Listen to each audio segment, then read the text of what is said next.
محمد مصطفیٰ احمد مصطفیٰ صلی اللہ علیہ وسلم نے ارشاد فرمایا العلم نور، علم روشنی ہے، علم نور ہے، جہالت اندھیرا ہے اور علم نور ہے، روشنی ہے۔ جس سینے میں علم داخل ہوتا ہے اس میں نور داخل ہو جاتا ہے۔ چنانچہ نبی علیہ السلام نے ارشاد فرمایا فضل العالم علی العابد کفضل القمر لیلۃ البدر علی سائر الکواکب۔ ایک عالم کی ایک عبادت گزار کے اوپر فضیلت اس طرح ہے جیسے کہ 14ویں رات کے چاند کی فضیلت ستاروں کے اوپر ہوتی ہے۔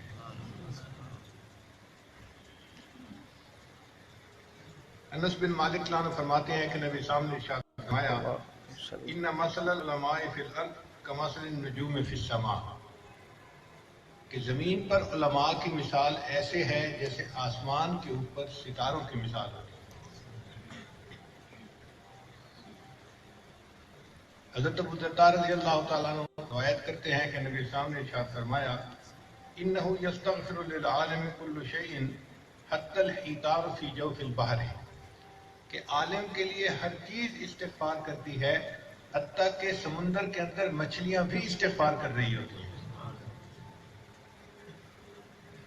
حضرت صفوان رضی اللہ عنہ سے روایت ہے کہ نبی صلی اللہ علیہ وسلم نے فرمایا ما من رجل خرج من بیته لیطلب العلم الا وضعت له الملائکۃ اجنحتها للظل ويصنع، کہ جب کوئی بندہ اپنے گھر سے علم حاصل کرنے کے لیے نکلتا ہے تو فرشتے محبت کی وجہ سے اس کے پاؤں کے نیچے اپنے پر بچھاتے ہیں۔ اب بعض عوام الناس کو یہ بات عجیب لگتی ہے، فرشتے معصوم مخلوق ہے اور وہ معصوم ایک انسان کے پاؤں کے نیچے پر بچھاتے ہیں۔ جی ہاں، یہ محبت کا تقاضا ہے۔ آپ نے دنیا میں دیکھا ہوگا کسی ملک کا صدر آنا ہو تو جہاز کر اترتا ہے تو اس کے نیچے ریڈ کارپٹ بچھایا جاتا ہے، سرخ قالین بچھاتے ہیں عزت افزائی کی خاطر، اپنے اظہار محبت کی خاطر اس کے پاؤں کے نیچے سرخ قالین بچھایا جاتا ہے۔ اور ایسا بھی ہوا کہ بعض مرتبہ لوگوں نے مہمانوں کے لیے راستے میں گلاب کے پھول کی پتیاں بچھائیں۔ کتابوں میں ایک واقعہ لکھا ہے کہ کسی بادشاہ کا مہمان آیا، اس نے 1 میٹر اونچا اتنی پھول کی پتیاں بچھائیں کہ میرا مہمان اس کے اوپر چل کے آئے۔ شاعر نے کہا اے باد صبا کچھ تو ہی بتا مہمان جو آنے والے ہیں، اے باد صبا کچھ تو ہی بتا مہمان جو آنے والے ہیں، کلیاں نہ بچھانا راہوں میں ہم پلکیں بچھانے والے ہیں۔ تو اگر دنیا دار لوگ اپنے محبوب کے قدموں میں پلکیں بچھاتے ہیں تو فرشتے علم کی محبت میں، اس نور کی محبت میں اگر طالب علم کے پاؤں کے نیچے اپنے پر بھی بچھا کیا بعید ہے۔ یہ بات سمجھ میں آتی ہے۔ اس سے فرشتے اپنی محبت کا اظہار کرتے ہیں اس شخص کے ساتھ۔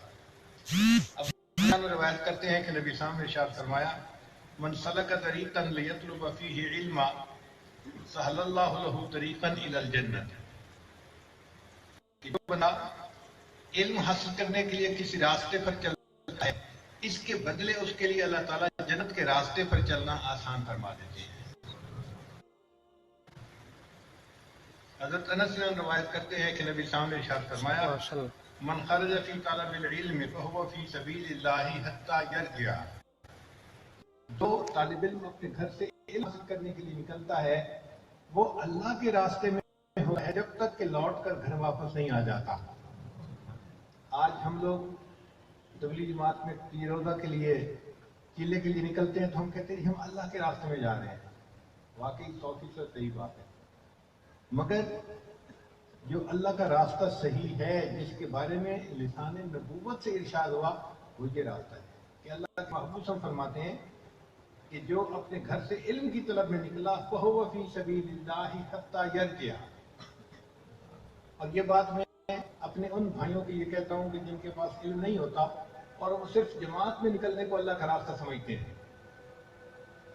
ایک شیخ الحدیث سے بات کر رہے ہیں جی کہ آپ کو بھی اللہ کے راستے میں نکلے ہیں۔ اللہ کے بندے، آپ کو اللہ کے راستے کی ابھی تک پہچان ہی نہیں ہوئی کہ اللہ کا راستہ ہوتا کیا ہے۔ اللہ کے حبیب صلی اللہ علیہ وسلم فرماتے ہیں من خرج فی طلب العلم، جو علم کی طلب میں اپنے گھر سے نکلا، فہو فی سبیل اللہ حتی یرجع، وہ اللہ کے راستے میں ہوتا ہے جب تک کہ وہ لوٹ کر واپس نہیں آ جاتا۔ چنانچہ طالب علم کو ہر وقت اجر ملتا ہے، لیٹا ہو، بیٹھا ہو، سویا ہوا ہو، کھا پی رہا ہو، بات چیت کر رہا ہو، ہر وقت اس کو اجر ملتا ہے۔ کیوں؟ وہ اللہ کے راستے میں ہوتا ہے۔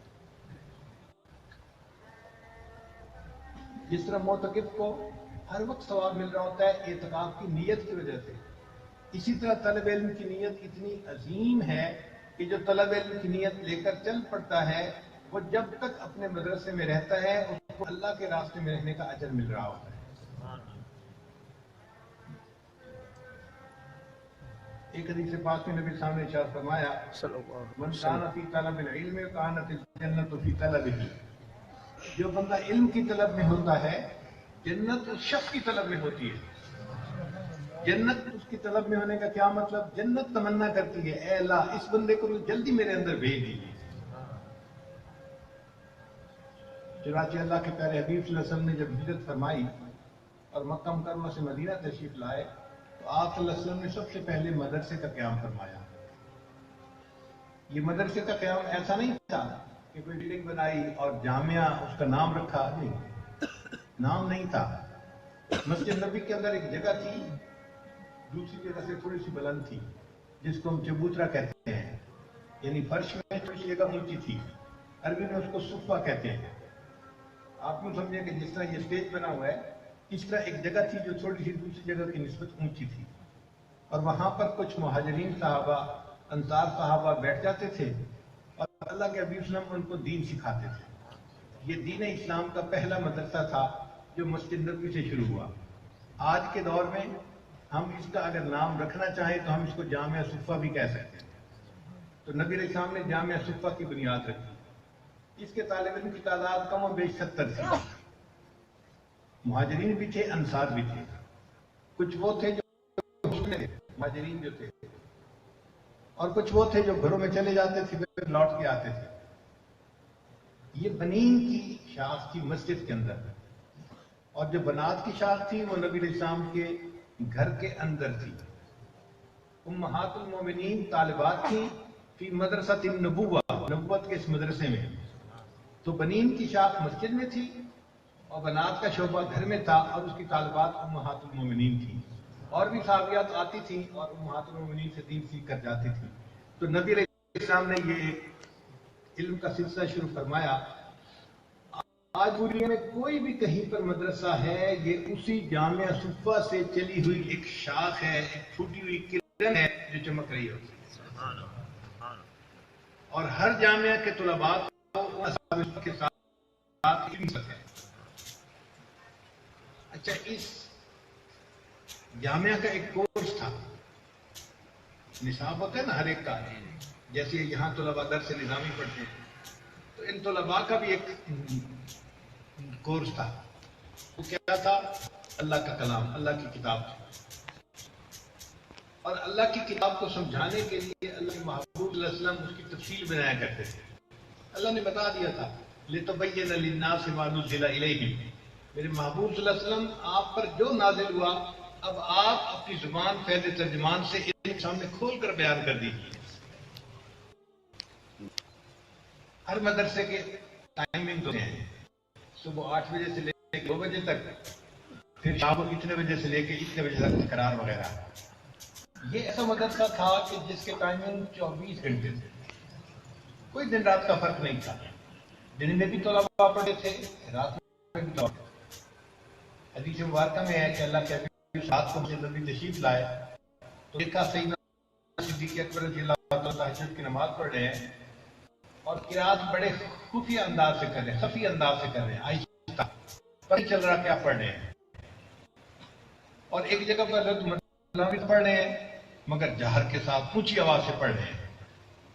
جب دونوں حضرات نے نماز پڑھ لی تو حاضر خدمت ہوئے، تو اللہ نے پوچھا ابو بکر تم اتنا آہستہ کیوں پڑھ رہے تھے؟ عرض کیا اے اللہ کے رسول صلی اللہ علیہ وسلم، میں پروردگار سنا رہا تھا جو سینوں کے بھید جانتا ہے، مجھے اونچا پڑھنے کی کیا ضرورت تھی؟ تو نبی نے پوچھا عمر آپ اتنا اونچا کیوں پڑھ رہے تھے؟ اے اللہ کے نبی صلی اللہ علیہ وسلم میں جگہ اور شیطان کو بھگا رہا تھا. تو نبی علیہ السلام نے فرمایا ابو بکر آپ تھوڑا جہر زیادہ کر لیا کریں اور عمر آپ تھوڑا سا کم جہر کیا کریں. دونوں کو سمجھایا کہ اعتدال کے ساتھ تلاوت کرنا آواز کے ساتھ تہجد میں یہ افضل ہوتا ہے. تو رات کے وقت میں بھی ان کو دین سکھایا جا رہا تھا, دن میں بھی دین سکھایا جاتا ہے. اور اس مدرسے کے طلباء اتنے اچھے طلباء تھے کہ اللہ کو ان سے پیار ہے. ایک طالب علم تھا نابینا, اس نے کوئی بات پوچھنی تھی. ایک دفعہ بھاگا آیا کہ میں اپنے استاد کی خدمت میں حاضر ہو کے بات پوچھوں. اللہ کی شان دیکھیں, اللہ کے محبوب صلی اللہ علیہ وسلم کے پاس مشرکین کے سردار آئے ہوئے تھے اور نبی السلام ان سے محب گفتگو تھے. اب یہ جو کہ ظاہران سے نبی تھے, ان کو تو پتہ نہیں چلا, انہوں نے آ کے اپنی بات کرنی شروع کر دی. تو اللہ کے محبوب صلی اللہ علیہ وسلم کی طبیعت پہ تھوڑی بات بوجھ بنی, ناگوار بنی کہ یہ تو صبر کر لیتا, اپنا تھا. اور ویسے بھی ڈاکٹر کے پاس اگر کوئی کینسر کا مریض آئے نا تو ڈاکٹر نزلہ زکام کے مریض کو انتظار میں بٹھا دیتے ہیں, بھئی آپ انتظار کر لو, مجھے پہلے اس پہ ٹریٹ کرنے دو, اس کا علاج کرنے دو. یہ کفار مشکین تو کینسر کے مریض تھے, اللہ کے حبیب صلی اللہ علیہ وسلم نے ان کو مقدم کیا کہ ان کو میں پہلے بات کر لوں. مگر نبی علیہ السلام نے جو طالب علم کو تھوڑا انتظار کروایا, یہ بات اللہ رب العزت نے نوٹ فرما لی. قرآن مجید میں محبوبانہ انداز میں فرمایا عبس وتولی جاءہ الاعمی وما یدریک لعلہ یزکیٰ او یذکر فتنفعہ الذکریٰ اما من استغنی فانت لہ تصدی وما علیک الا یزکیٰ اما من جاءک یسعی وہو یخشی فانت عنہ تلہی. اللہ اکبر کبیرہ. اس سے اس طالب علم کی طلب کا اندازہ ہوتا ہے کہ جس کی طلب کو اللہ نے اپنے قرآن کا حصہ بنا دیا. ایک طالب علم ویسے بھی تھے, ان کا نام کعب رضی اللہ تعالیٰ عنہ, بہت پیارا قرآن پاک پڑھتے تھے. ایک مرتبہ نبی علیہ السلام نے فرمایا ابن کعب مجھے سورہ بینہ سناؤ. عرض کیا اے اللہ کے حبیب صلی اللہ علیہ وسلم, قرآن مجید تو آپ کے اوپر اترا, میں آپ کے سامنے قرآن پڑھوں؟ تو نبی علیہ السلام نے فرمایا کہ ہاں پڑھو. ان کو اندازہ ہو گیا کہ نبی علیہ السلام کو حکم ہوا ہے. تو جیسے ہی اندازہ ہوا تو انہوں نے فوراً سوال پوچھا اے اللہ کے حبیب صلی اللہ علیہ وسلم اللہ سمانی, کیا اللہ تعالیٰ نے میرا نام لے کر کہا ہے؟ تو نبی علیہ السلام نے جواب میں فرمایا ابن کعب اللہ نے تمہارا نام لے کر کہا ہے.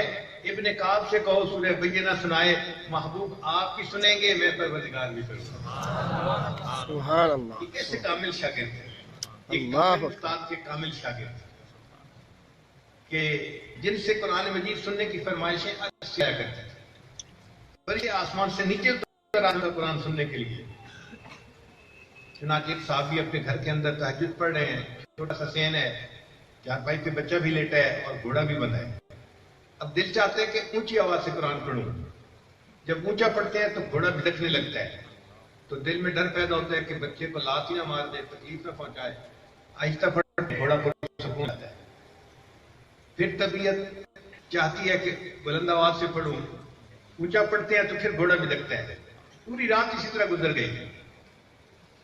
جب صبح کے وقت سلام پھیرا, انہوں نے دعا کے لیے ہاتھ اٹھائے, کیا دیکھتے ہیں کہ کچھ روشنیاں ہیں جو ان کے سر کے دور اوپر آسمان کی طرف واپس جا رہی ہیں.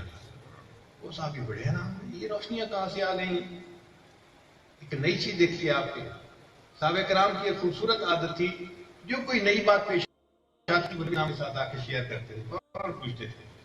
چنانچہ نبی اسلام کی خدمت میں حاضر ہوئے, اے نبی اسلام میں نے اس طرح کچھ روشنیاں دیکھی جو میرے سر سے دور آسمان کی طرف جا رہی تھی. نبی اسلام نے فرمایا کہ یہ آسمان سے فرشتے تھے جو تمہارا قرآن سننے کے لیے نیچے اتر آئے تھے. اگر تم قرآن اونچا پڑھتے رہتے آج مدینہ کے لوگ اپنی آنکھوں سے فرشتے. کیسے شاگرد تھے کہ جن کا قرآن سننے کے لیے فرشتے آسمانوں سے اتر آتے. اللہ اکبر. یہ نبی علیہ السلام کی محنت تھی ایک مدرسے کی شکل میں. اصحاب صفہ کھانے پینے کو نہیں ملتا تھا, نہ کوئی مطبخ تھا, نہ کوئی طباخ تھا. اگر مل جاتا تھا تو کچھ کھا لیتے تھے، نہیں مل جاتا تھا تو بھوکے رہتے تھے۔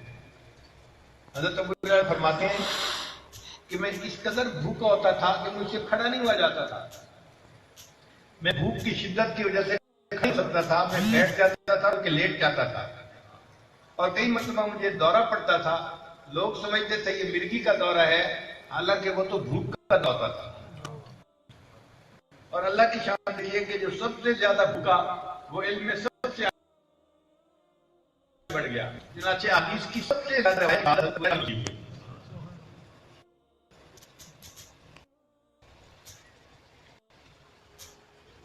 جب طلباء پڑھتے ہیں تو ان کا پھر امتحان بھی ہوتا ہے، جب آپ بیرون مدارس سے ممتحن آتے ہیں لینے کے لیے، چنانچہ ان صحابہ کا بھی امتحان ہوا۔ وہ امتحان کس نے لیا؟ وہ امتحان اللہ نے لیا۔ سبحان اللہ۔ اولئک الذین امتحن اللہ، یہ وہ لوگ تھے جن کا امتحان اللہ نے لیا۔ اللہ آپ نے امتحان لیا تو پھر پیپر کا نام کیا تھا؟ اللہ فرماتے ہیں دلوں کا امتحان لیا اور پیپر کا نام تھا تقوی۔ اللہ پھر ان کے دلوں میں تقوی موجود تھا، اللہ فرماتے ہیں ہاں وَأَلْزَمَهُمُ التَّقْوَىٰ وَكَانُوا أَحَقَّ بِهَا وَأَهْلَهَا، تقوی کے اوپر ان کو قائم دیکھا اور وہ اس بات کے زیادہ حقدار تھے اور زیادہ اس بات کے اہل تھے کہ تقوی ان کے دلوں میں بھرا ہوا ہوگا۔ دستور ہے کہ جب کوئی طالب علم امتحان میں پاس ہوتا ہے اس کو انعام دیا جاتا ہے۔ اللہ یہ بچے آج امتحان میں کامیاب ہو گئے، آپ نے فرمایا کہ ان کے دلوں میں تقوی تھا، میں نے دیکھا، تو پھر ان کے امتحان ان کا کوئی انعام ملنا چاہیے۔ اللہ فرماتے ہیں ہاں میں ان کو انعام بھی دیتا ہوں۔ یا اللہ ان طلباء کو آپ کیا امتحان انعام دیں گے؟ اللہ فرماتے ہیں رضی اللہ عنہم ورضوا عنہ، اللہ ان سے راضی ہو گیا، یہ اللہ سے راضی ہو گئے۔ اللہ نے دنیا میں ان کو اپنی رضا کا اعلان فرما کے انعام عطا فرما دیا۔ چنانچہ علم کا یہ سلسلہ ایسا چلا، صحابہ کرام نے تو نبی علیہ السلام سے علم حاصل کیا، اور پھر تابعین نے صحابہ کرام سے، پھر تبع تابعین نے تابعین سے، امت میں یہ سلسلہ چل پڑا ہے۔ ہمارے امت کے اکابرین نے علم کی طلب میں بہت محنت کی، بہت قربانیاں دی۔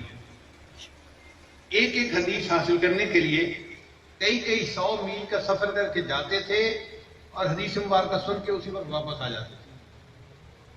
یہ کوئی آسان کام نہیں ہوتا، مگر علم کی طلب ہے ہی ایسی چیز، انسان کو سکون نہیں آتا، اطمینان نہیں آتا۔ چنانچہ دو بھوکے ایسے ہیں جن کی بھوک کبھی ختم نہیں ہوتی۔ ایک مال و دولت کا بھکاری، اس کا پیٹ بھرتا ہی نہیں مال و دولت سے، اس کے پیٹ کو فقط قبر کی مٹی بھرتی ہے۔ اور ایک علم کا طلبگار کہ جب وہ علم حاصل کرتا ہے تو علم سے اس کا دل نہیں بھرتا، وہ پوری زندگی اسی کام میں لگا رہتا ہے۔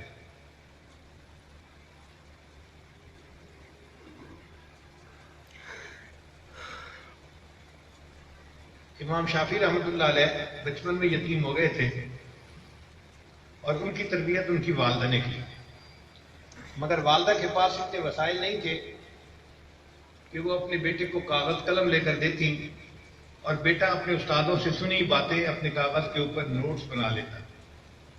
تو امام شافعی رحمۃ اللہ فرماتے ہیں کہ میں بڑے جانوروں کی ہڈیاں ڈھونڈا کرتا تھا، اونٹ، گائے وغیرہ ذبح ہوتی ہے نا تو جن کی ہڈیاں بڑی بڑی ہوتی ہیں، وہ فرماتے ہیں میں ان ہڈیوں کو ڈھونڈتا، ان کو دھو کے اچھی طرح صاف کرتا، ان سے چربی ختم کر دیتا، اور پھر جب وہ خشک ہو جاتی تو میں اس کے اوپر اپنی نوٹس جو ہے وہ لکھ لیا کرتا تھا اور ان ہڈیوں کو گھر کے کونے میں ڈال دیتا تھا۔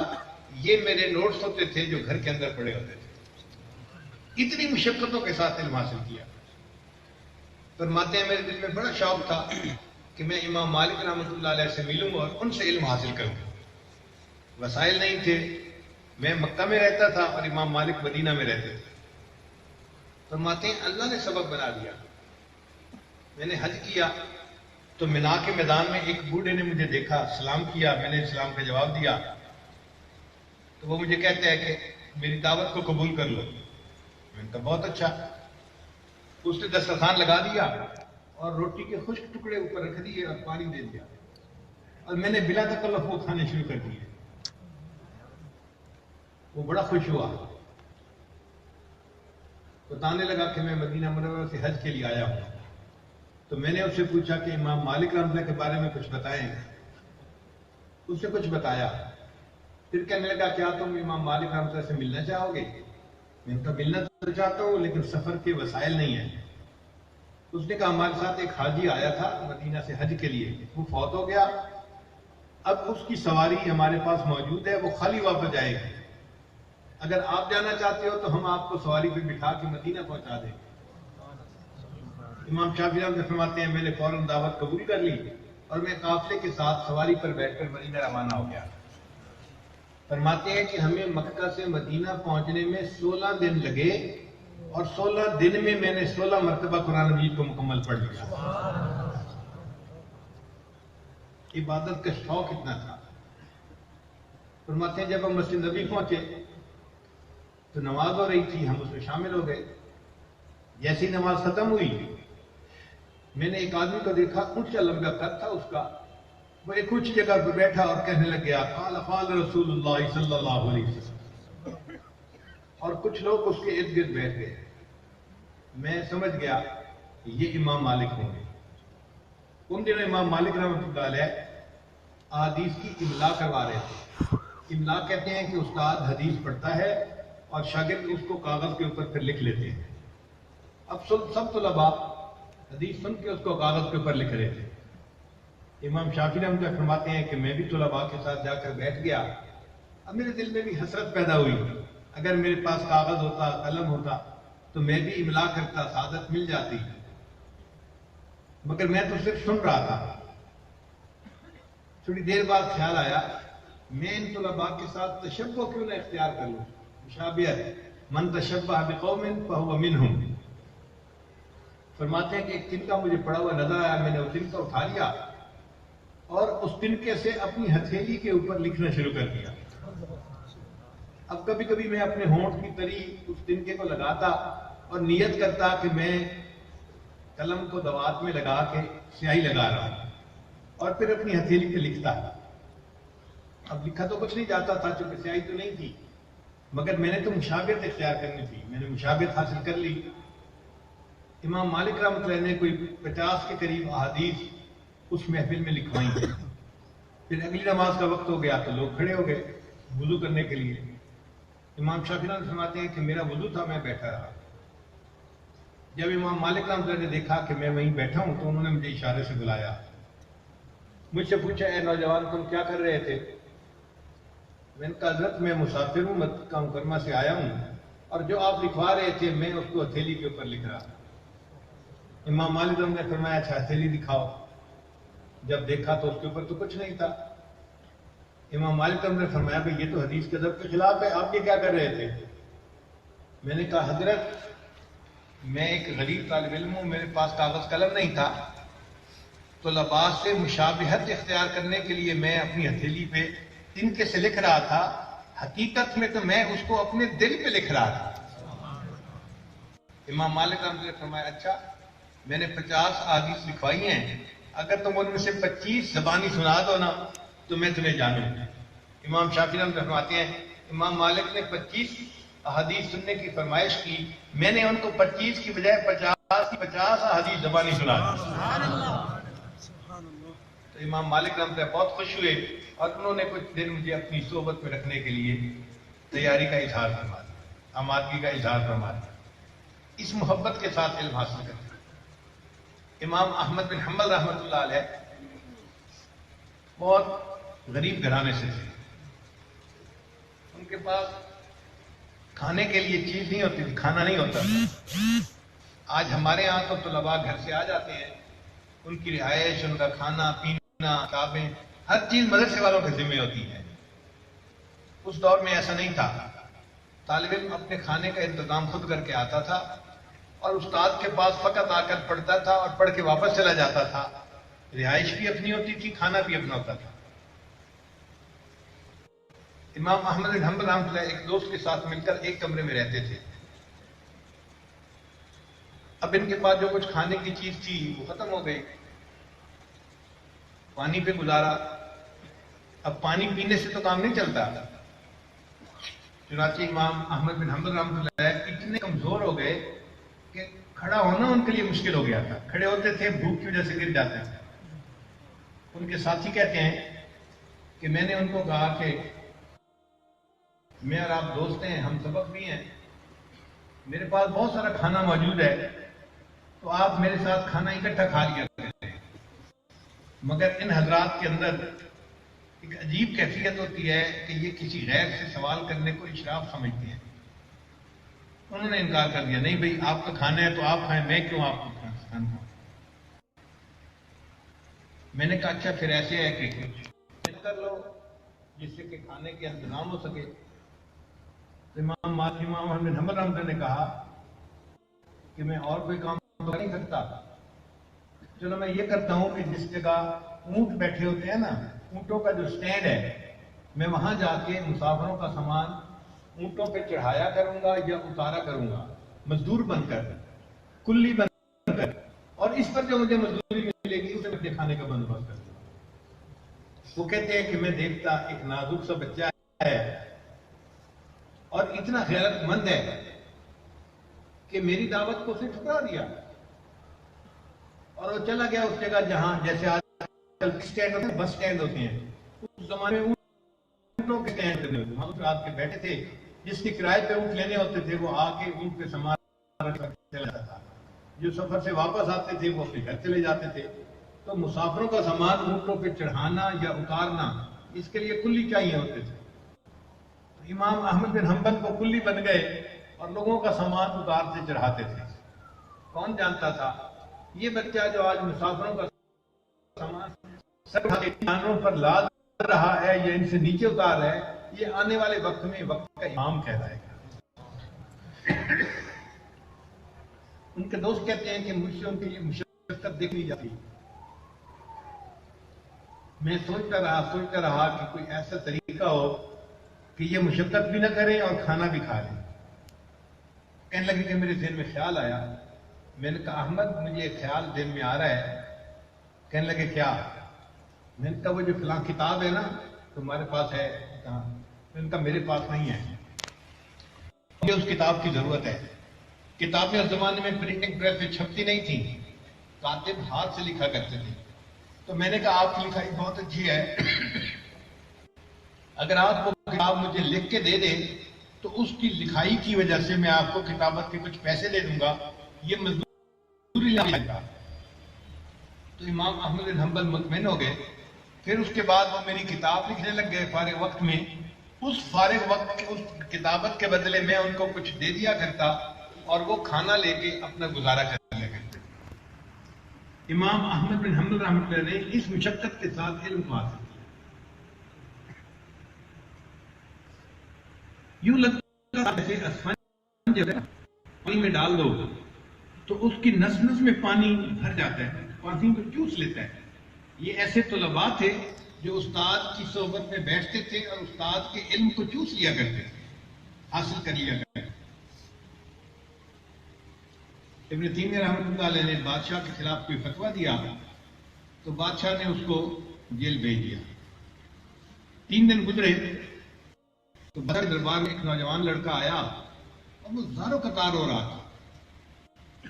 اس کے چہرے کی طرف دیکھتے تو چہرہ اتنا خوبصورت، اس کے اوپر علم کا نور چمک رہا تھا، حیا شرافت کا نور چمک رہا تھا، معصومیت نظر آ رہی تھی. اور وہ بچہ زارو قطار ہو رہا تھا، اس کو تھکتے نہیں تھے.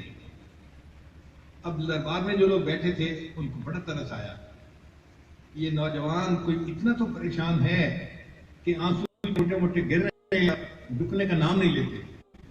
تو انہوں نے بادشاہ سے کہا بادشاہ سلامت، یہ طالب علم کو بڑا ہی جو ہے پریشان نظر آتا ہے، آپ برائے مہربانی اس کا مطالبہ پورا کر دیں تاکہ اس کا رونا ختم ہو جائے.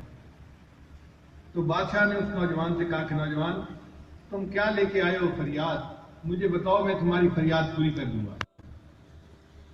جب بادشاہ نے کہا کہ میں تمہاری فریاد پوری کروں گا تو طالب علم کہنے لگا بادشاہ احمد میں یہ فریاد لے کے آیا ہوں کہ آپ مجھے یہ نہیں دیجیے.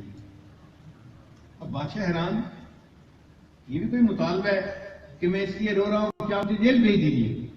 تو بادشاہ نے کہا کہ تم رو رہے ہو جیل بھیجنے پہ؟ اس نے کہا جی ہاں، وجہ یہ ہے آپ نے میرے استاد کو جیل بھیج دیا اور 3 دن سے میرا سبق قضا ہو رہا ہے. آپ مجھے بھی جیل بھیج دیجیے، میں جیل کی مشقتیں تو برداشت کر لوں گا، اپنے پاس صبر روزانہ پڑھ لیا. سبحان اللہ. ایسے طلباء تھے جو علم حاصل کرنے کے لیے استاد کے پیچھے جیل جانے کو بھی تیار ہیں.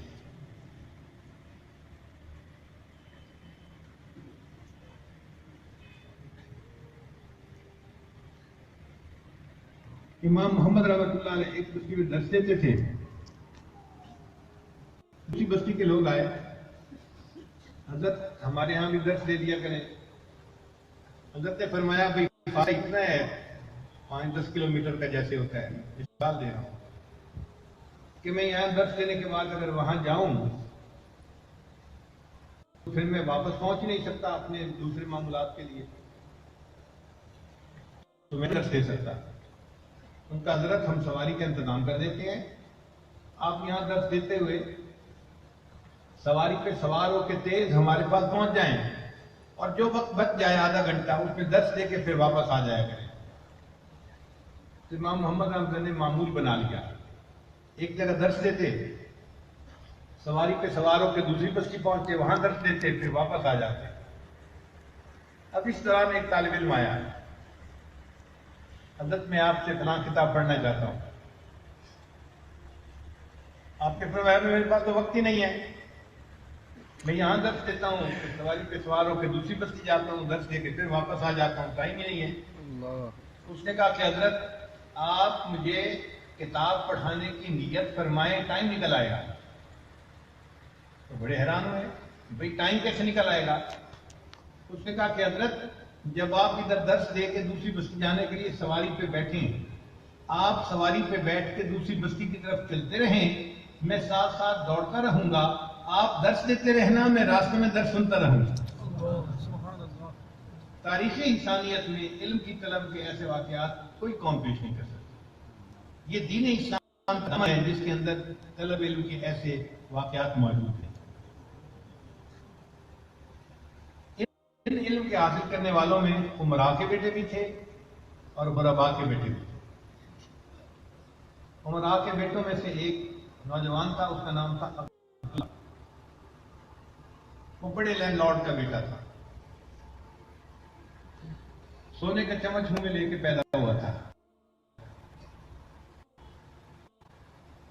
ابتدائی جوانی میں مال و دولت کی کثرت کی وجہ سے وہ غفلت کے کاموں میں پڑ گیا، جوانی والے کاموں میں پڑ گیا.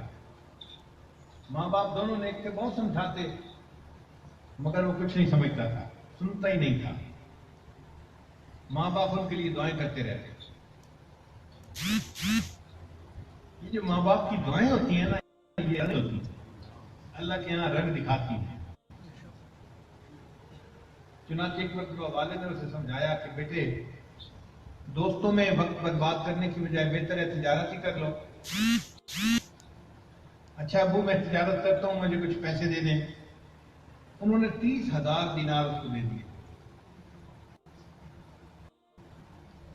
وہ 30,000 دینار لے کے اپنے گھر سے چلا گیا اور پھر 2 سال کے بعد واپس آیا. باپ نے پوچھا بیٹے تجارت کے لیے گئے تھے، پھر کیا کمایا؟ ابا جان میں نے وہ تجارت کی کہ جس میں ہمیشہ نفع ہی ہوتا ہے، نقصان کا اس میں کوئی خطرہ ہی نہیں ہوتا.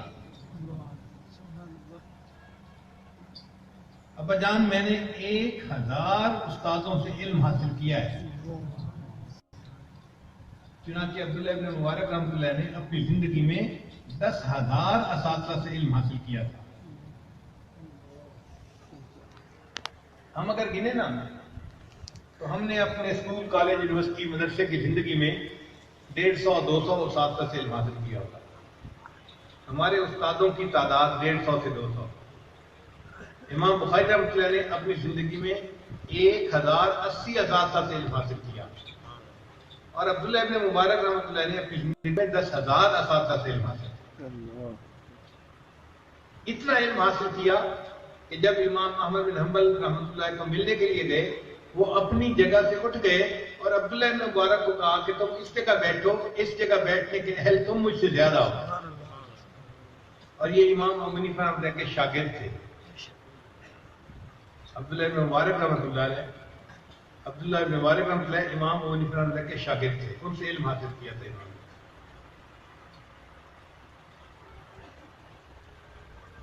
اب یہ عمراء کے بیٹے تھے، مگر اللہ نے بھی ان کے سینوں میں علم کا ایسا شوق پیدا کر دیا تھا کہ یہ در بدر کی ٹھوکریں کھاتے تھے، سفر کی مشقتیں اٹھاتے تھے اور اساتذہ سے علم حاصل کرنے کے لیے اپنی زندگی کے وقت کو استعمال کرتے تھے. امام ابو حنیفہ رحمۃ اللہ کا ایک اور شاگرد بھی نواب کا بیٹا تھا، اس کا نام تھا محمد. بڑا خوبصورت، اور لڑکپن میں تو ویسے ہی چہروں پہ معصیت ہوتی ہے تو خوبصورتی میں اور اضافہ ہو جاتا ہے. اس کے والد اس کو لے کے آئے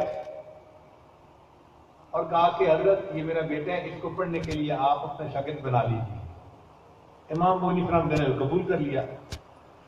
صرف ایک شرط لگائی، اس بچے کو بہت زرد برد کپڑے نہ پہنایا کرے، جب پڑھنے آئے تو معمولی کپڑے پہن کے آئے. بچے نے آنا شروع کر دیا. چند دن پڑھنے کے دوران امام اعظم نے کو پتہ چلا کہ یہ بچہ قرآن مجید کا حافظ نہیں ہے. تو امام صاحب نے اسے کہا کہ بھائی تمہیں پتہ نہیں ہے میرا شاگرد بننے کے لیے حافظ ہونا ضروری ہے، تم جاؤ پہلے حافظ بن کے آؤ. تو وہ محمد بچہ جو تھا وہ اٹھ کے چلا گیا. اچھا حضرت میں حفظ کر کے آتا ہوں. اور ایک ہفتے کے بعد پھر جمعہ کے دن واپس آ گیا. امام ابو حنیفہ رحمۃ اللہ نے دیکھا، انہوں نے سمجھا کہ شاید یہ استاد کو سلام کرنے کے لیے آیا، ملنے کے لیے. پوچھا محمد کیسے آنا ہوا؟ حضرت آپ نے فرمایا تھا قرآن مجید حفظ کر کے آؤ، میں ایک ہفتے میں پورے قرآن مجید کو یاد کر کے واپس آ گیا.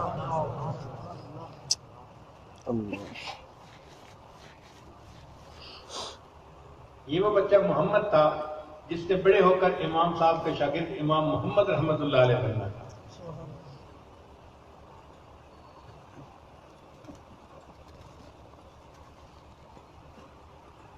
اللہ نے ان کو بہت خوبصورتی بھی دی تھی، اور جب عمر زیادہ ہوئی تو ذرا جسم بھی فربا ہو گیا تھا، موٹا ہو گیا تھا.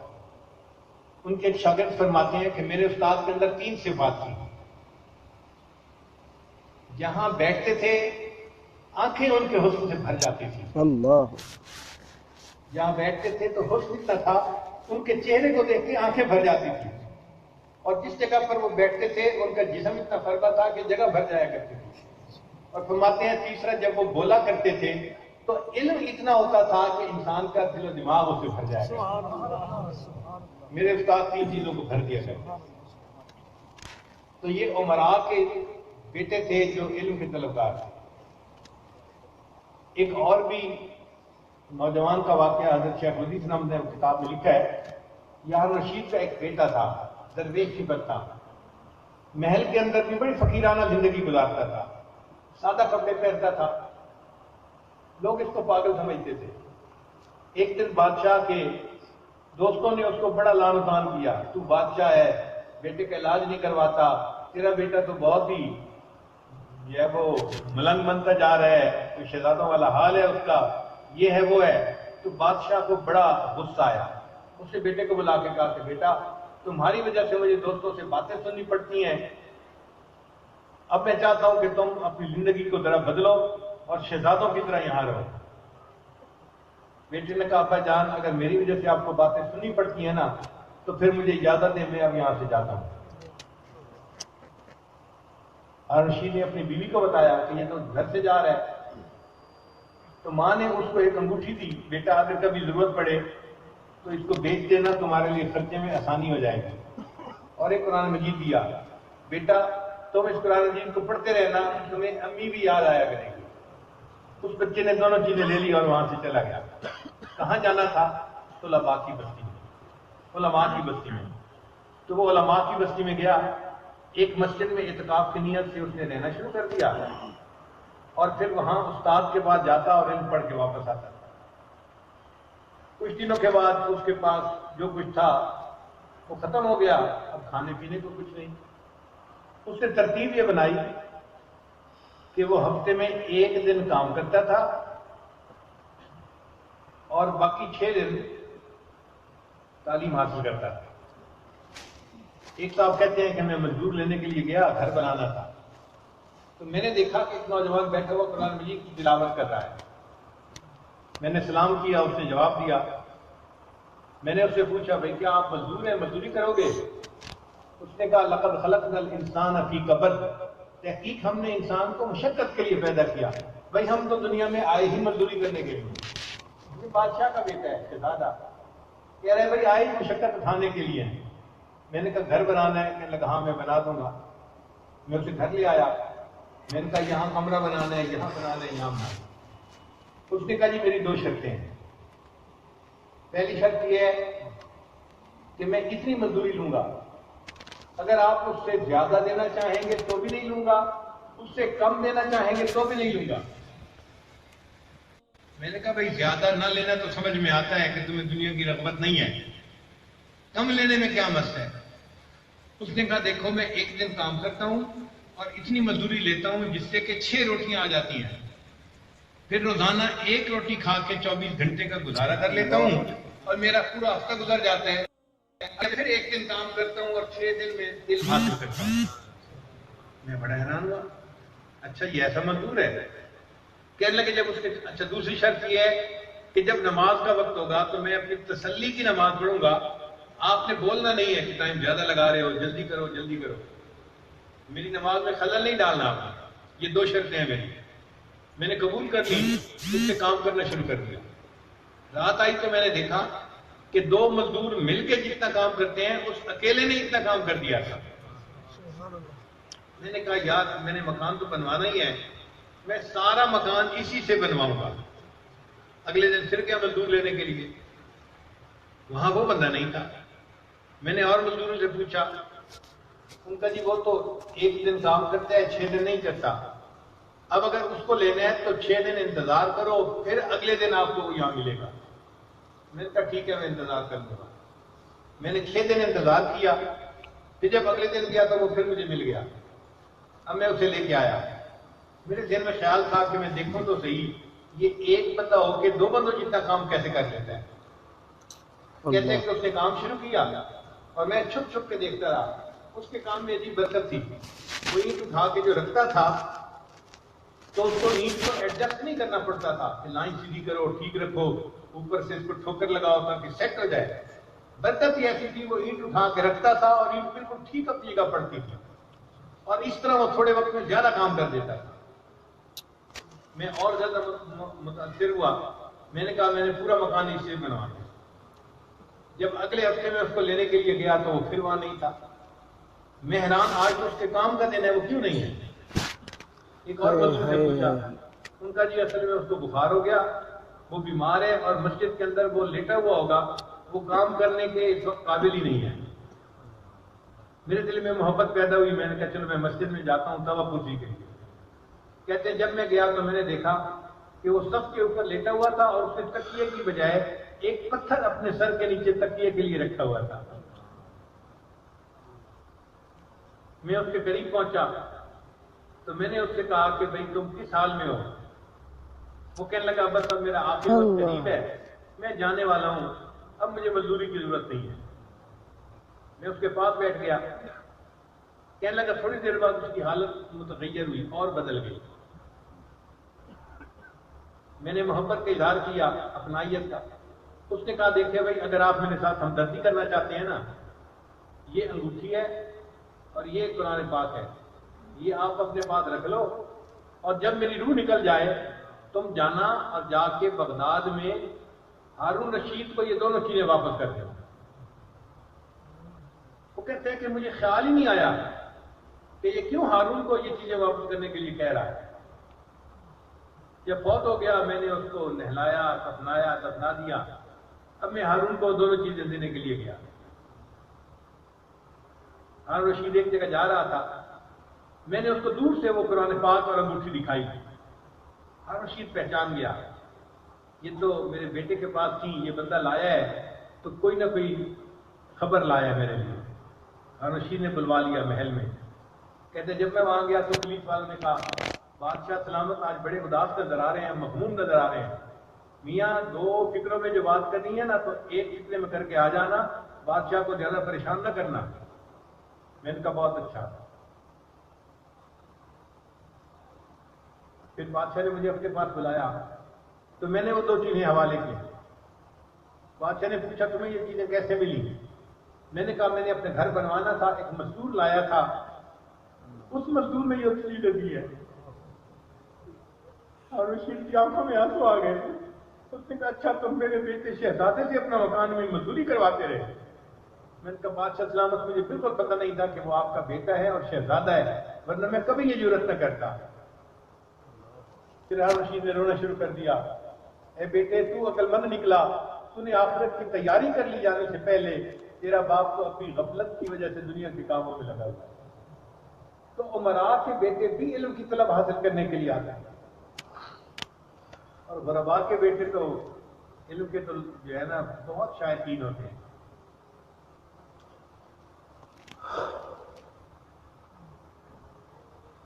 چنانچہ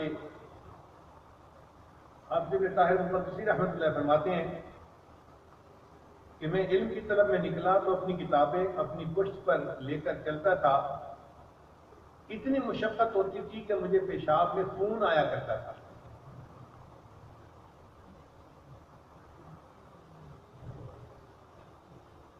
خطیب توریزی رحمۃ اللہ فرماتے ہیں کہ میں جب علم کی طلب کے لیے نکلا تو گرمی کے موسم میں اپنی پشت کے اوپر اپنی کتابیں لاتا تھا اور چلتا تھا، اور میری پشت پر اس طرح پسینہ ہوتا تھا کہ جب کوئی بندہ دیکھتا تھا تو وہ سمجھتا تھا کہ شاید نہانے کی وجہ سے یہ کپڑے گیلے ہو گئے، حالانکہ وہ تو پسینے کی وجہ سے گیلے ہوتے تھے۔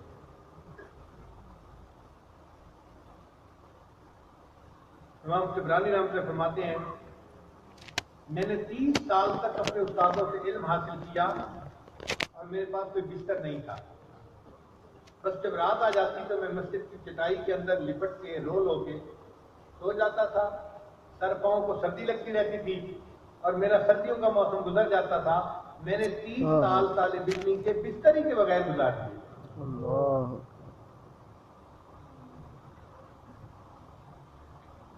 آپ کہیں گے جی کہ اتنے پرانے وقت کے واقعات آج کے دور میں سنا رہے ہیں، کہ قریب کے زمانے کا واقعہ سن لیجیے۔ شاہ عبد القادر رائے پوری رحمۃ اللہ اپنے بارے میں فرماتے ہیں کہ میں علم حاصل کرنے کے لیے داخلہ لینے کے لیے دارالعلوم دیوبند پہنچا، مجھے ذرا لیٹ تاخیر ہو گئی جانے میں، داخلے ختم ہو چکے تھے۔ استاد کے پاس گیا، انہوں نے کہا بھی داخلے تو بند ہو گئے ہیں، ہم تو نہیں اور داخل کر سکتے۔ میں نے کہا حضرت کیوں اور بچہ داخل نہیں کر سکتے؟ کہا بھائی دیکھو ہمارے پاس کوئی مطبخ نہیں، بچوں کی روٹی پکانے کا انتظام نہیں ہے، بستی کریا کے لوگ اپنے گھروں میں جتنے طلباء کا کھانا بنا سکتے ہیں ہم نے اتنے طلباء کو داخلہ دے دیا۔ اب ایک گھر بھی ایسا نہیں جو ایک طالب علم کا کھانا اپنے ذمہ لے، تو ہم آپ کے کھانے کا بندوبست نہیں کر سکتے۔ شاہ صاحب فرماتے ہیں میں نے کہا کہ حضرت مجھے مشروط داخلہ دے دیجیے، میں کلاس میں پڑھوں گا اور کھانے کا انتظام میرا اپنا ہوگا، آپ کے ذمہ کھانا نہیں ہوگا۔ چنانچہ مجھے دارالعلوم میں مشروط داخلہ مل گیا۔ میں سارا دن طلباء کے ساتھ بیٹھ کے پڑھتا، شام کو سبق کی تکرار کرتا، پھر طلباء سونے کے لیے بستروں پر چلے جاتے اور میں استادوں کی اجازت کے ساتھ باہر دارالعلوم سے نکلتا، اور دیوبند بستی کے اندر 2 دکانیں تھیں پھلوں کی، میں وہاں چلا جاتا، آم کے چھلکے، تربوز کے چھلکے، خربوزے کے چھلکے، امرود کے چھلکے، مجھے وہاں پھلوں کے چھلکے پڑے ہوئے مل جاتے، میں ان کو اٹھا کے لاتا اور پانی سے دھو کے اچھی طرح صاف کر لیتا اور پھر وہ چھلکے کھا لیتا۔ یہ میرا 24 گھنٹے کا کھانا ہوتا۔ میں نے پورا سال پھلوں کے چھلکے کھا کر گزارا کر لیا، اپنے سبق میں نادہ نہیں ہونے دیا۔ پورا سال پھلوں کے چھلکے کھا کر گزار لیا، سبق میں ناغہ نہیں ہونے دیا۔ اور مان لگے کہ میں سال کے دوران چھٹی نہیں کیا کرتا تھا، سال کے شروع میں آتا تھا اور پھر آخری امتحان دے کے پھر واپس جاتا تھا۔ اب اس دوران مجھے اپنے رشتے داروں کے خطوط ملتے تھے تو میں ڈر کے مارے خطوط نہیں پڑھتا تھا۔ اگر خوشی کی خبر ہوگی تو میرا جانے کو دل کرے گا، سبق میں خلل آئے گا۔ کوئی غم کی خبر ہوگی تو دل اداس ہو جائے گا، پڑھنے کو دل نہیں چاہے گا. تو میں نے ایک مٹکا بنایا ہوا تھا، جو خط آتا تھا میں مٹکے میں ڈال دیتا تھا پڑھے بغیر. جب سال کے آخر پہ میں امتحان دے کے فارغ ہوتا تو ایک دن میں بیٹھ کے وہ سارے خط نکالتا، پڑھتا اور ایک لسٹ بناتا. جن کو خوشی کی خبر ملی ان کی الگ لسٹ ہوتی، جن کے ہاں غم کا مسئلہ ہوتا ان کی الگ لسٹ ہوتی. اور اس کے بعد میں پھر گھر آتا، جن کو خوشی کی خبر ملی تھی ان کو مبارکباد دیتا، جن کو غم ملا ہوتا میں ان کو تعزیت کرتا. رشتہ دار بڑے خوش ہوتے، یہ کتنا اچھا بچہ ہے جس نے پورا سال ہماری بات یاد رکھی. اور ان رشتہ داروں کو یہ پتہ نہیں تھا میں نے ان کا خط ہی سال کے بعد پڑھا.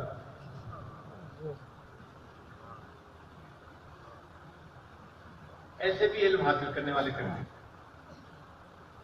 یہ علم کے حاصل سے بہت پیار ہے. چنانچہ 3 دوست تھے، ابو شیخ، طبرانی اور ابن المقری. وہ فرماتے ہیں کہ ہم تینوں مسجد نبی میں علم حاصل کرتے تھے، حدیث پڑھتے تھے. ہمارے پاس کھانا ختم ہو گیا تو میرے 2 ساتھیوں نے کہا بھائی ہم سے تو بھوکا نہیں رہا جاتا، ہم واپس گھر جا رہے ہیں. طبرانی رحمۃ اللہ فرماتے ہیں کہ میں نے کہا نہیں، میں تو ابھی رہوں گا. اب میں روز پانی پی لیتا کھانے کے وقت، مگر پانی سے تو نہیں گزارتا. اتنی نقاہت کہ مجھ سے اٹھا نہیں جاتا تھا. میں نقاہت کی وجہ سے مسجد میں لیٹا ہوا تھا. اچانک میرے ذہن میں خیال آیا، طبرانی تم تو یہاں اللہ کے مہمان ہو، طالب علم ہو، تم جاؤ نا اپنے میزبان اپنے آقا صلی اللہ علیہ وسلم کو جا کے بتاؤ کہ مجھے بھوک لگی ہوئی ہے. تو کہتے ہیں یہ خیال میرے ذہن میں آیا تو میں اٹھا اور میں مواجہ شریف پہ حاضر ہوا صلاۃ السلام کے لیے. میں نے سلام پڑھا اور سلام پڑھنے کے بعد میں نے یہ الفاظ کہے، یا رسول اللہ الجوع، اے اللہ کے رسول صاحب بہت بھوک لگی ہوئی ہے. فرماتے ہیں اس کے بعد میں مسجد سے باہر نکلا. جیسے ہی باہر نکلا میں نے دیکھا ایک عربی آدمی میرا نام لے کر کہہ رہا ہے طبرانی طبرانی طبرانی. میں حیران، کون مجھے جانتا ہے، کیوں نام لے رہا ہے؟ میں نے پوچھا بھائی آپ میرا نام کیوں لے رہے ہیں؟ اس نے کہا کہ دوپہر کا وقت ہے، میں گھر میں کیلولا کر رہا تھا، میں مسجد نبی کا پڑوسی ہوں، مجھے خواب میں نبی اسلام کی زیارت نصیب ہوئی. اللہ کے محبوب صاحب نے فرمایا مسجد میں اس نام کا ایک نوجوان ہے، وہ میرا مہمان ہے، تو جاؤ اس میرے مہمان کو کھانا کھلاؤ. وہ کہتے ہیں میری آنکھ کھلی تو میں نے دیکھا کہ میری بیوی نے ہنڈیا اپنے چولہے سے اتاری تھی. میں نے بیوی کو کہا کہ اپنے لیے اور سالن بنا لینا، میں اللہ کے محبوب کے مہمان کو کھلانے کے لیے جا رہا ہوں. تو میں نے سالن اٹھایا اور روٹی اٹھا لی اور دروازے پہ آ کے میں تمہارا نام پکار رہا تھا کہ تم آؤ اور کھانا لے لو اور اپنی بھوک مٹا لو. ان طلباء کے ساتھ اللہ کے محبوب صرف کو اتنی محبت اور اللہ تعالیٰ کو اتنی محبت ہے.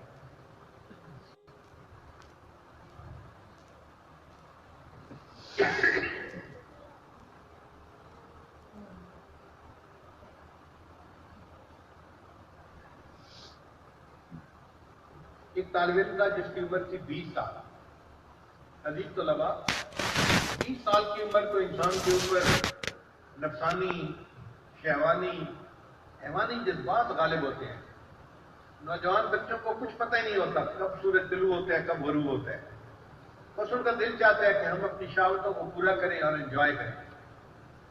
اس 20 سال کی عمر کا ایک نوجوان تھا جس کے دل کو علم کی طلب نے تڑپا دیا تھا اور وہ سوچتا تھا کہ میں نے مقامی علماء سے تو بہت علم حاصل کر لیا، اب میں باہر کسی عالم کے پاس جاؤں اور ان سے علم حاصل کروں. پتہ کیا تو اس زمانے میں بغداد میں امام احمد بن حنبل رحمۃ اللہ علیہ پڑھایا کرتے تھے اور ان کا علمی شہرہ بہت زیادہ تھا، بہت تعریف تھی. اس سے نیت کر لی، خود وہ اندلس کا رہنے والا تھا. یہ واقعہ امام ظاہری رحمۃ اللہ علیہ نے سیر کے اعلام النبلاء میں لکھا ہے. وہ 20 سال کے نوجوان نے اپنے لیے کچھ سامان ٹیکسی میں باندھا اور چل پڑا. اب اندلس سے بغداد آنے کے لیے راستے میں سمندر کا بھی سفر تھا. وہ کہتے ہیں کہ میں ایک بڑی کشتی میں سوار ہو گیا. اللہ کی شان دیکھیں کہ وہ کشتی راستہ بھول گئی، یعنی ملا جو تھا وہ راستہ بھول گیا. خیال تھا کہ ہم 1 ہفتے میں پہنچ جائیں گے اس کی جگہ 1 مہینہ لگ گیا اور ہم سمندر کے اندر ہی رہے. پھر سمندری طوفان آ گیا تو کشتی لنگر انداز ہو گئی، کیونکہ اگر کشتی چلتی رہے تو اس کے الٹنے کا خطرہ ہوتا ہے. وہ کہتے ہیں کہ اب ہم کشتی کے اندر بیٹھے ہیں اور کشتی ایک جگہ پر کھڑی ہے اور ہچکولے کھا رہی ہے. ہچکولے کھانے سے ہمیں الٹیاں آتی اور زیادہ طبیعت خراب. بڑی مشقت کے بعد دعائیں مانگ مانگ کے ایک وقت آیا کہ کشتی کنارے لگی اور ہم نے خشکی پر پاؤں رکھے. وہ کہتے ہیں میں نے پتہ کیا تو وہاں سے بغداد کوئی 100 کلومیٹر دور تھا اور یہ 500 کلومیٹر مجھے پیدل چلنا تھا اور اپنی کتابیں اپنی پشت اوپر لاد کے جانی تھی. وہ کہتے ہیں کہ میں نے اپنی کتابیں پشت پہ رکھی، کمر پہ رکھی اور میں چل پڑا. تھکتا بیٹھ جاتا سارا دن چلتا. 10-15 میل روزانہ کرتے کرتے ایک وہ وقت بھی آیا کہ میں بغداد شہر کے باہر پہنچا. اتنا تھکا ہوا تھا کہ میں ایک درخت کے سائے کے نیچے کتابیں نیچے رکھی، میں بس گر کے سو گیا، ہوش ہی نہیں رہا. جب میری آنکھ کھلی تو میں نے کہا چلو میں شہر چلتا ہوں. پھر کتابیں اپنے کمر پہ اٹھائیں اور چل پڑا. راستے میں ایک بندہ مجھے نظر آیا، سلام کیا، جواب دیا. میں نے اس سے کہا کہ آپ مجھے امام احمد بن حنبل کے بارے میں کچھ بتائیں. اس نے کہا نوجوان ان کے بارے میں کیوں پوچھ رہے ہو؟ میں نے کہا اس لیے کہ میں اندلس سے آیا ہوں مشقت اٹھا کے، اور میں امام احمد بن حنبل سے علم حاصل کرنا چاہتا ہوں. جب میں نے یہ کہا تو اس بندے نے ٹھنڈی سانس لی. اس نے کہا کہ اللہ کے بندے، امام احمد بن حنبل کے کسی فتویٰ پر وقت کا بادشاہ ناراض ہو گیا اور اس نے تو ان کو گھر میں نظر بند کر دیا. نہ کوئی بندہ ان سے مل سکتا ہے نہ وہ کسی بندے سے مل سکتے ہیں. تم تو اسے دیکھ بھی نہیں سکو، تم علم نہیں حاصل کر سکتے. وہ کہتے ہیں میرے دل پہ بڑا صدمہ ہوا. اتنی مشقت اٹھا کے جس بندے کو ملنے جا رہا ہوں ملاقات ہی ممکن نہیں ہے. میں نے ہمت نہیں آ رہی، میں چلتا رہا. شہر پہنچا، وہاں پہ میں نے ایک ہوٹل میں کمرہ کرائے پہ لیا اور رہائش رکھ لی. اب اگلے دن میں نے ہوٹل والوں سے پوچھا کہ بھئی شہر کی جامع مسجد میں کسی کا تو حدیث کا درس ہوتا ہوگا، مسلمانوں کا شہر ہے، ایسا تو نہیں کہ درس ہی نہ ہوتا ہو پورے شہر میں؟ ان کا ہاں، مرکزی مسجد میں امام یحییٰ بن معین رحمۃ اللہ علیہ ان کا درس ہوتا ہے. یہ امام جرح اور تعدیل کہلاتے تھے، اپنے وقت کے بڑے محدث تھے. وہ کہتے ہیں کہ عصر کے بعد میں ان کی محفل درس میں شریک ہو گیا. امام صاحب نے چھوٹی سی حدیث کی تلاوت کی اور پھر کچھ دیر کے بعد وہ ان کے راویوں کے بارے میں اپنی بات کرنے لگے. وہ چونکہ جرح اور تعدیل کے امام تھے، لوگ ان سے پوچھ رہے تھے فلاں راوی کے بارے میں کیا کہتے ہیں، فلاں کے بارے میں کیا، فلاں کے بارے میں کیا. وہ کہتے ہیں کہ میں اٹھا اور میں نے ان سے کہا کہ حضرت آپ ہشام بن عمار کے بارے میں کیا کہتے ہیں؟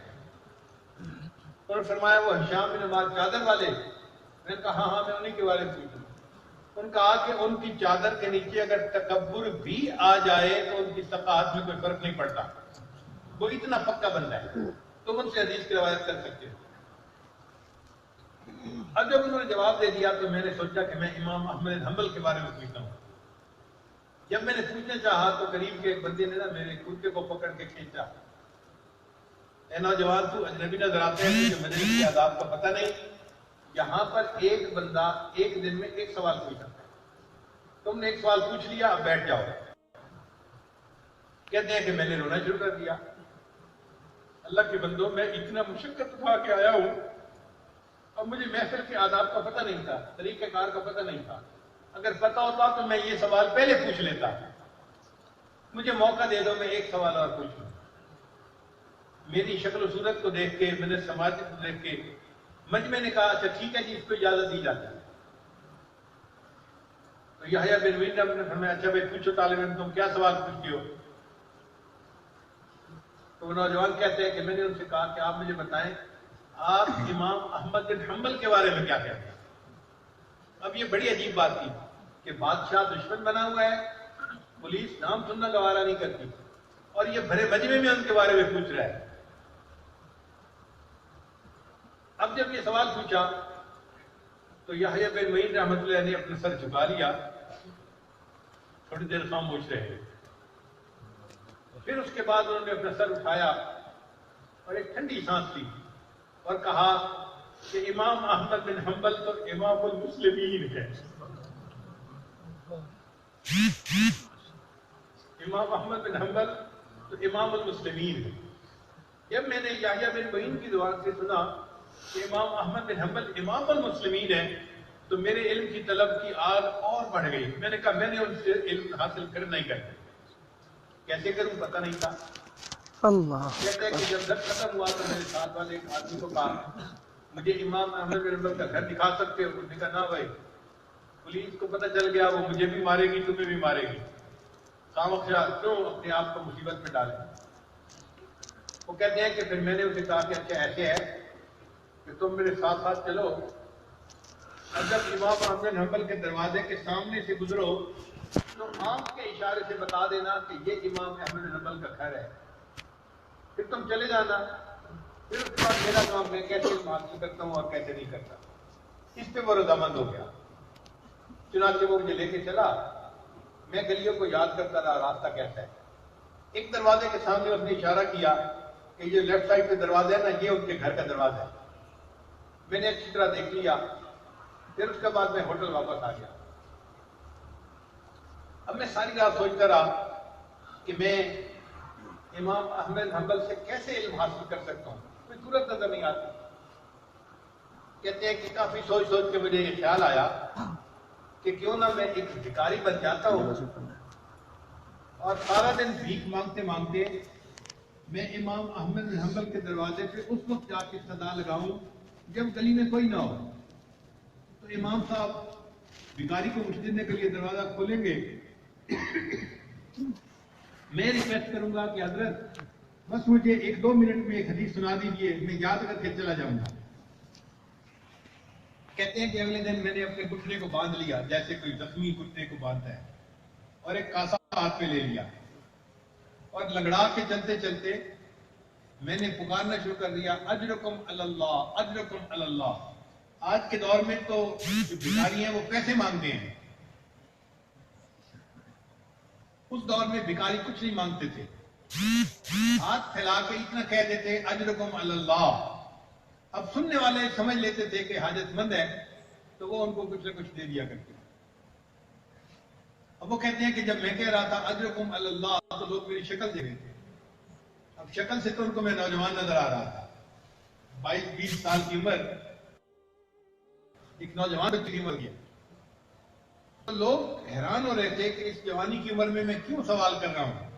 اس کو بہت برا سمجھا جاتا تھا اس زمانے میں.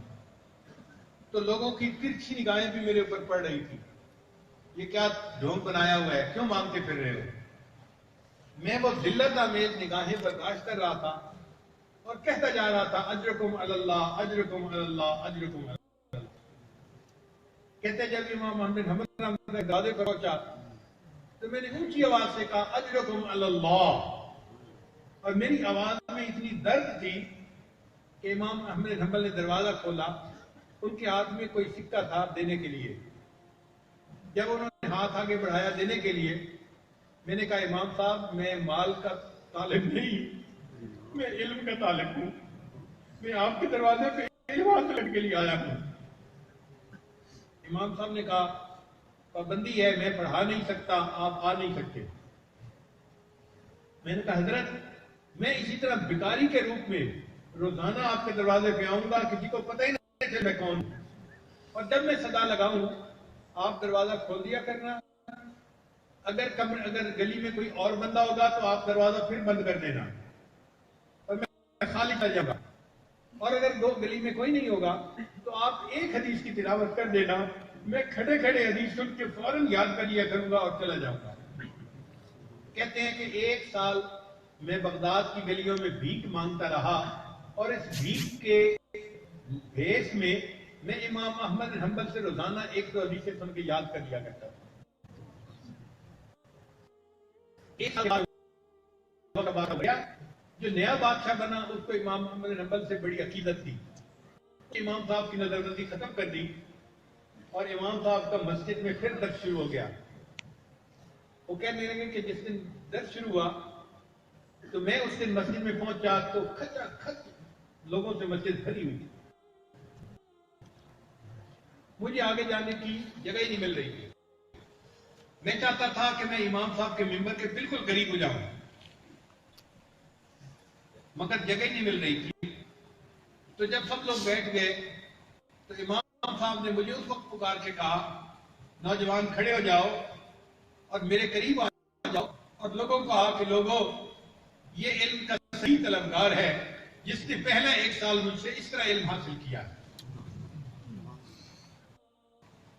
قیامت کا دن ہوگا, اللہ تعالیٰ کے علم حاصل کرنے والوں نے کیسے علم حاصل کیا. اصحاب صفہ بھی بتائیں گے, یا اللہ ایسے بھوک برداشت کرتے تھے, پھٹے کپڑے پہنتے تھے, دن رات محبوب کے در پہ پڑے رہتے تھے علم حاصل کرنے کے لیے, یوں مشقتیں اٹھائی تھی. باقی حضرات بھی اپنی اپنی قربانیاں پیش کریں گے. اور اس وقت میں یہ نوجوان اللہ کے سامنے کھڑا ہوگا, اس کا نام تھا بقی الدین ابن مخلد رحمۃ اللہ علیہ. یہ کہے گا یا اللہ 20-21 سال کی عمر تھی اور میں بھکاری بن کے علم حاصل کرتا تھا. اللہ سارا دن گلیوں کی انتظار لگاتا تھا, لوگوں کی الٹی سیدھی ڈرائیو کرتا تھا, مگر علم حاصل کرنا روکا نہیں, میں پھر بھی علم حاصل کرتا رہا. ہمیں ایک اور ہم نے کس طرح حاصل کیا. اللہ تعالی ہمیں بھی علم کا مزید شوق عطا فرمائے. عزیز طلباء, اللہ نے ہر انسان کے سامنے کچھ نہ کچھ رکھ دیا ہے. کسی کے سامنے اللہ نے کپڑا رکھ دیا, وہ کپڑے کو کینچی سے کاٹتا ہے, پھر مشین کے ذریعے جوڑتا ہے, لباس تیار کرتا ہے, ہم اسے درزی کہتے ہیں. کسی کے سامنے اللہ نے لکڑی کو رکھ دیا, وہ سارا دن لکڑی کو کاٹ. ویڈیو کے نیچے سبسکرائب کے بٹن پہ کلک کریں, بیل کے آئیکن پہ کلک کیجئے تاکہ ہر نئی ویڈیو کی نوٹیفیکیشن آپ کو مل جائے, اور تھمز اپ کا بٹن دبا کر اس ویڈیو کو لائک کریں.